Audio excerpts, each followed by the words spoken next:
is Megamind. You either die a despicable villain or live long enough to become an admirable hero. He's Wiz and I'm Boomstick. And it's our job to analyze their weapons, armor, and skills to find out who would win a death battle.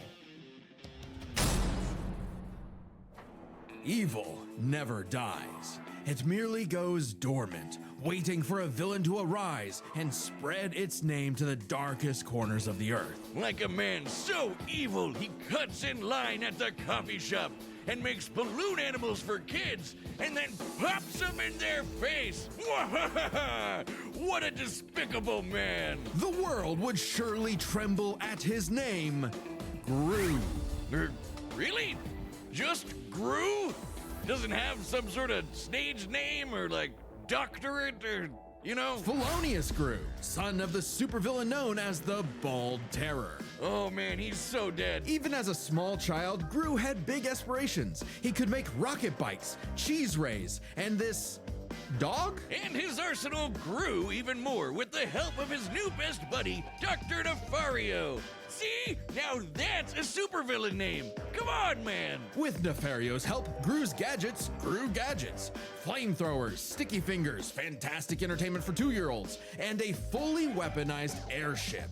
Though I must question this thing's aerodynamics. It's loaded up with wing-mounted machine guns, a rocket thruster that can escape the Earth's atmosphere, and a whole lot of missiles. Despite the impressive firepower, Gru's go-to weapon seems to be his freeze ray, which can encase most people in ice with a single shot. With his gadgets and gusto combined, and a little teaching from the School of Ability, Gru started making strides in the underworld of evil. He swiped the crown jewels when he was only a kid, nabbed the New York City Jumbotron just for fun, and even stole both the Eiffel Tower and the Statue of Liberty. From Las Vegas. Yeah, Gru was bad, but he wasn't good at being bad. A lot of his schemes kind of blew up in his face. The line dividing genius from moron is a thin one. Just look at us. Oh yeah, my back hurts from carrying all the genius between us. Regardless, while Gru may not have been the infamous villain he'd hoped, he did earn the loyalty of a few guys. Guys? Yeah, guys, like little guys. There's Kevin, Bob, Stuart, Otto, Billy, Larry, John, Liam, Chad. Oh, the Minions! And that's not just their role, it's the actual name of their species. Right, the Minions have existed since the dawn of life itself, over 3 billion years ago, and they all follow one instinct: to serve the biggest, baddest, most despicable villain they can find. T-Rexes, Count Dracula, AI artists, whatever evil they can lay their grubby little eyes on. Or just one eye. But finding their big boss was the easy part. Keeping them, not so much. The amount of times the Minions have incidentally caused the death of their own bosses is staggering. Wait, didn't one of them serve the Queen of England? What about it?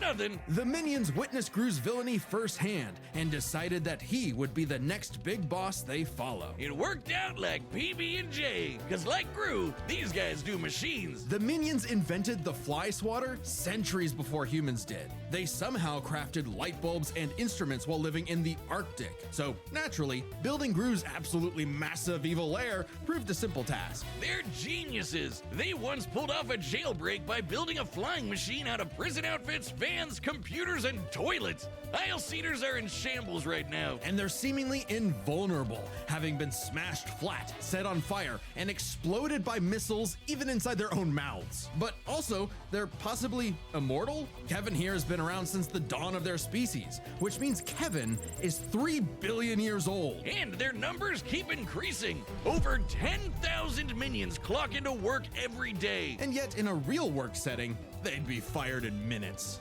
Oh yeah, there's nothing like a banana, a popsicle, a butt, or anything remotely silly to distract them enough for plans to go off course. But these guys love TikTok. It's no wonder that, even with thousands of minions at his back, Gru still couldn't cut it as a supervillain.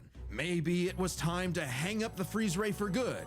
but not before taking a chance at his ultimate dream. Steal the moon! Easier said than done. Oh no, really? The moon? When he couldn't get the shrink ray he needed on his own, Gru required a new, even more despicable weapon. Children. Specifically, adopting 3 girls. And somehow it worked! Crime of the century, here we go! How tragic that through all the dance recitals and unicorns, Gru discovered the joys of fatherhood. Oh, story of my life. God, I'm so proud of her. Anyway, out with the villain and in with the bedtime stories. But even though he turned a new leaf for his daughters, Gru wasn't done commanding his minion army. Now he'd just do it as not a villain, by joining the Anti-Villain League. The AVL hooked him up with lipstick tasers and goop grenades, mini submarines and high-tech cars, and some great date nights with the future Mrs. Gru. Things are looking up, buddy. 5 minions even underwent experimental procedures to become more powerful than before. The Mega Minions. Tim stretches. Dave got super strength. Gus got super strength and flight. Sorry, Dave. Jerry became an indestructible brick monster who eats live bombs. He's my favorite. And Mel's new laser eye can blast through the planet and hit a satellite on the other side in less than a second. Calculating its speed across the Earth, that's 5% the speed of light. So, Gru's true calling wasn't being a villain at all. He's an anti-villain. And he's good at it, too. This guy can dodge heat-seeking missiles and casually punch out a shark in one shot. All because he was in full dad mode. But the most incredible element here is easy to miss. For billions of years, the minions have had the biological drive to serve the greatest villain they can find. And yet, despite Gru's turn away from villainy, they chose to continue serving him. The minions' love for Gru is so strong, it overwrote their primordial genetic code. They still see greatness in him, even now. After all, Felonious Gru will go to the moon and back to keep his family safe. Wait, Kevin, don't touch that button! Okay, Megamind should be up next, but there is a chance that it got totally nuked by DreamWorks since they hit our preview last week. Don't worry, we have a plan. You can watch the complete Gru vs. Megamind episode on deathbattle.gg. That's our website, it's linked below. It has every episode of Death Battle uncut, unfiltered, uncensored. Even the weird ones. It's kind of like our own private Patreon with memberships that support the show directly. And for this week, you can get a membership for a month for free by using the code PRESENTATION. All caps, that's important. Being a member gets all sorts of extra goodies and behind-the-scenes stuff, but the important thing is you'll be able to watch the unaltered Gru vs. Megamind episode for free. So head to deathbattle.gg right now and use code PRESENTATION for a free month of membership. All caps, remember. What happens when the villain wins? On a grim, dark day, the citizens of Metro City learned the horrifying answer to that question when their hero, their Metro Man, was lost forever. Bested by the fearsome supervillain destined for greatness, Megamind. Cause if your rival's name is gonna be that on the nose, you better match that energy. Their feud goes way back to when they escaped their dying planet Superman style and immediately got in each other's way. While Metro Baby landed in a nice and cozy home, he caused the weird blue kid to crash land in prison and literally grow up behind bars. What kind of city government would make the kid stay in jail? It wasn't as bad as you'd think. He was a perfect fit for the Metrocity prison for the criminally gifted. Metro City. But while everyone outside bars loved that new kid who could fly, they weren't too keen on the boy with the big blue head and his constant string of destructive accidents. So if he was going to be the bad guy no matter what, why not embrace it and become a true supervillain? Sounds kinda like you. Megamind is a genius inventor, creating weapons to stage prison breaks before he could even talk. It does sound like me. With a bit of tutoring from Machiavellian in the ways of wrongdoing, he got to work on his crime-starting career, facing off with his destined rival over and over again. And Megamind's got everything he needs. An invisible car for getaways, assuming he can find the thing. A hoverbike for flying and shooting at the same time, if he can multitask. Lasers, bombs, bubble guns, baseball bats, jet boots, and more galore. But his go-to is the D-gun, a laser pistol with various possible effects, such as destroying, decelerating, demoralizing, de-locking? De-gravity thing? I wouldn't expect a guy calling himself Megamind to have the best name ideas, Wiz. He probably based the entire thing around his favorite setting, dehydration, which turns people and objects into tiny cubes for easy storage, though they can be returned to normal with a drop of water. He did keep the whole mind thing running with his horde of henchmen, the Brainbots. These mini-mechs follow Megamind's every command, even pulling off the most incredible drone show you've ever seen in your life. Which, according to the director's commentary, is made up of over 100,000 Brainbots. Though, ironically, I wouldn't call his Brainbots, smart. That designation goes to Megamind's proper minion, Minion! Minion serves many roles for Megamind. Sidekick, guy in the chair, awkward sibling relationship despite technically being his pet. The best fish friend you could have in your plans to kidnap news reporter Roxanne Ritchie to piss off Metro Man for the 19th time this week.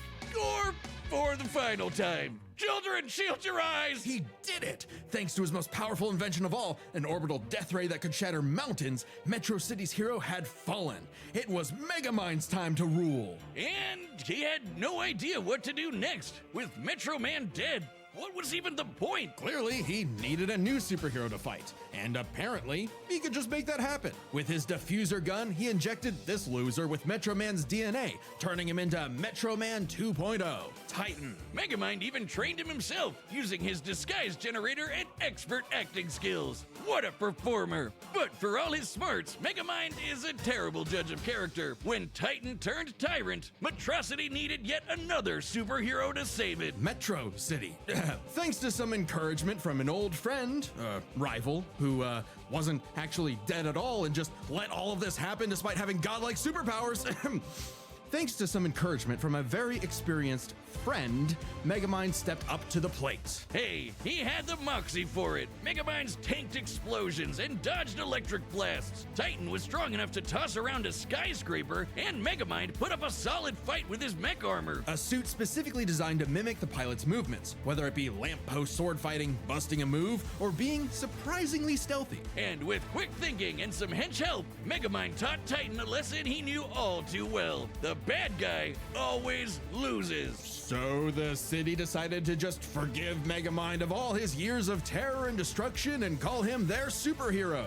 I guess they didn't really have any better options. Hey, Megamind took his new role as the city's hero seriously. He even built a suit that mimicked Metro Man's strength, flight, and X-ray vision. Now, the D-gun is used to make runaway bad guys lose their balance and get caught. His portal bazooka is excellent for saving people from out-of-control cars. And while the Death Ray might not have been a hero killer, it's certainly great at blowing up giant evil robots. And Minion was all for it. Actually, once they went nice, Minion had to legally change his name to Old Chum because of some other Minion-related thing. What? You mean the yellow guys? No, I mean they got a cease and desist from Mr. Minion's Meatsicles. Sounds delicious.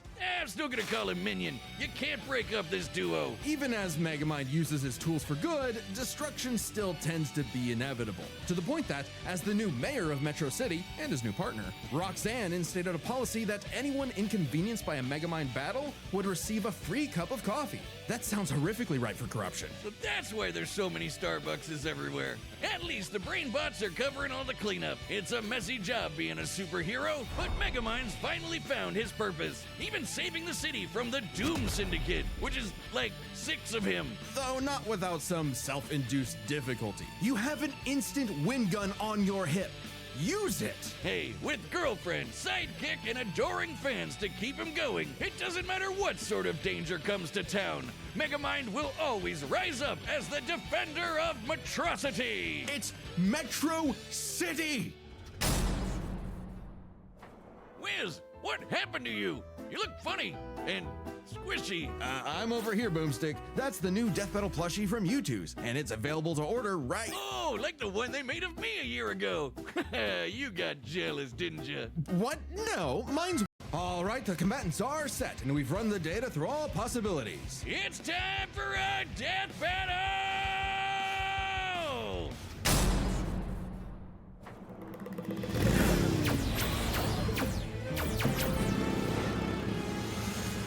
Minions, prep the artillery!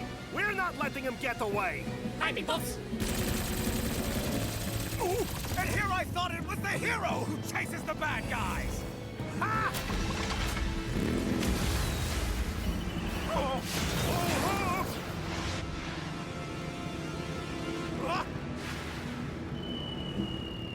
Minion, I'm going to need a new pair of pants. Yes, sir. Sending you the Sunday Best package. Take this! Oh.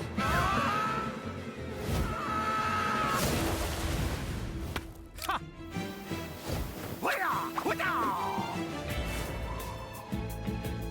Freeze ray! A dark color scheme! Shrink ray! Henchmen who look the same! Laser gun! My genius weaponry! You are suddenly a real supervillain!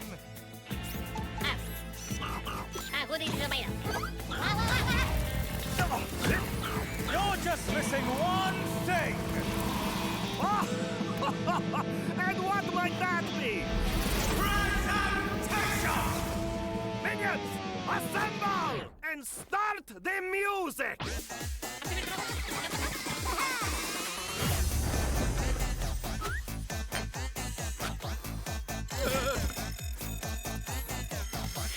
Oh! Check that mark in the morning. No, hey! We just fixed that! Come on, sir! Smash him! Oh, hey, that's kind of cute!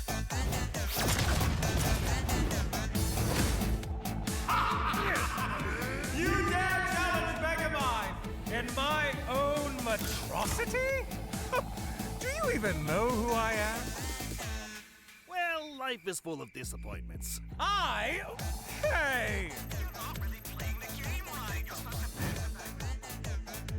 Banana.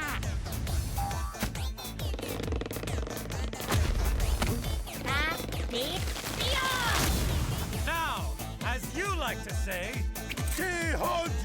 gun! If you're going to steal my lines, at least do it properly. Whoa!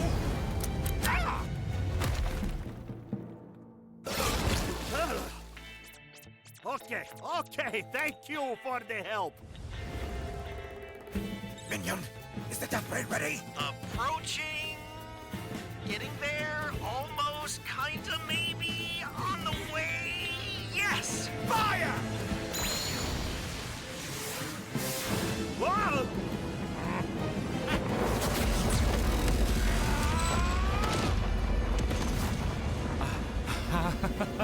Oh, Roxanne's gonna kill me.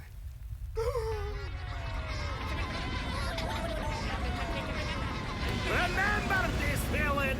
The good guys always win! This is how it's really done! Dehydration gun! Villain! You mean... Oh, wait a minute. This is all a big misunderstanding. Huh?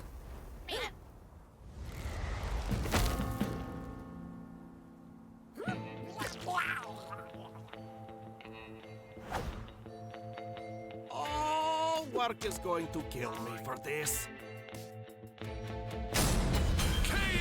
I guess that's 2 for Gru, 0 for Will Ferrell. With so many chaotic factors in this fight, it can get overwhelming trying to keep track of them all. So we'll break it down 3 ways: arsenal, minions, and skill. In terms of weapon versatility, Megamind definitely had much more to use. The D-gun alone had a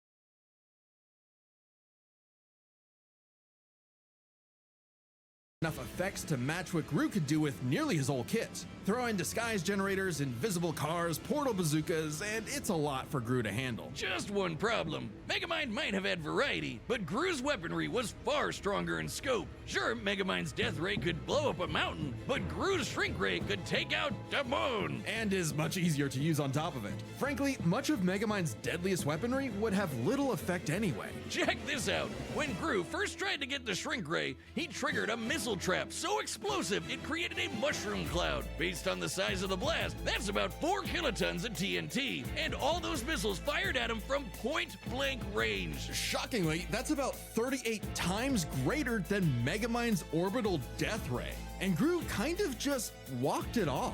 Megamind's mecha suit could take big hits like that, but Megamind himself? No. So Megamind would have a hard time blowing him up, but he could still dehydrate him, disintegrate him, freeze him, or even just turn off his gravity and send him flying into space, right? Sure, though Gru does have some similar weaponry. As far as arsenal is concerned, Gru could take out Megamind through sheer firepower, but Megamind could potentially counter with the D-Gun's effects. It's a whoever shoots first wins situation. Their arsenals match up fairly evenly. But these guys aren't alone. Let's cover Gru's minions and Megamind's, minions. 1-to-1, one of Gru's minions was certainly more likely to take out a brainbot. Sure, minions may have the attention span of an iPad kid, but they can effortlessly hack, dismantle, and rewire most machines, like, Megamind's brainbots. And they just won't die! Certainly nothing the brainbots have can take them out. For all we know, the minions may be completely indestructible. To be fair, maybe one brainbot doesn't stand a chance against one minion,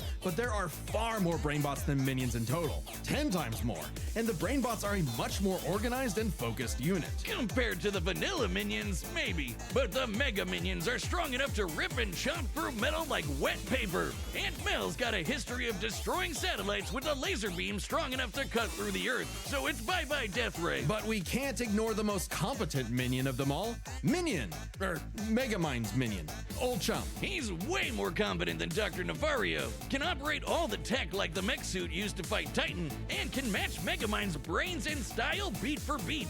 Remember that whole presentation bit in the movie? Yeah, that wasn't Megamind, that was Minion. While Megamind's army lacks the power of, say, the Mega Minions, having a second in command who's just as smart and capable as him makes up for it, making a battle of their underlings too close to call. So, if neither of them has a clear edge in weaponry or their henchmen, what matters most isn't the tools themselves, but how good or bad they are at using them. It all comes down to skill. Both Gru and Megamind have their share of less than genius moments and bad luck, but even in the face of things gone wrong, Gru tends to fail upwards, still ultimately completing his missions, unlike Megamind, who tends to fail much harder before he learns how to succeed. And we love him for it. It's not like Gru has to put up with Elvis Superman, but even during their villain phases, Gru found some success, unlike Megamind. Who also has a bad habit of not using his weapon effectively, like never using the D-Gun against the Doom Syndicate, either because he can get easily flustered or he just loves showing off. So it's more likely Gru could succeed in a whoever shoots first wins quick draw situation with their arsenals. Quick draw is right. Megamind dodge an electric blast is impressive, clocking in around half the speed of sound. But it pales in comparison to Gru piloting hypersonic ships into space and dodging heat-seeking missiles at Mach 10, meaning he is fast enough to win that quick draw. Gru takes skill, which finally tips the scales. After a nail-biting back and forth, he has just enough to land the winning blow first, more often than not. Sorry, Megamind. I think you losing was a atrocity. It's Metro's atrocity. The winner is Felonious Gru. Next time on Death Battle.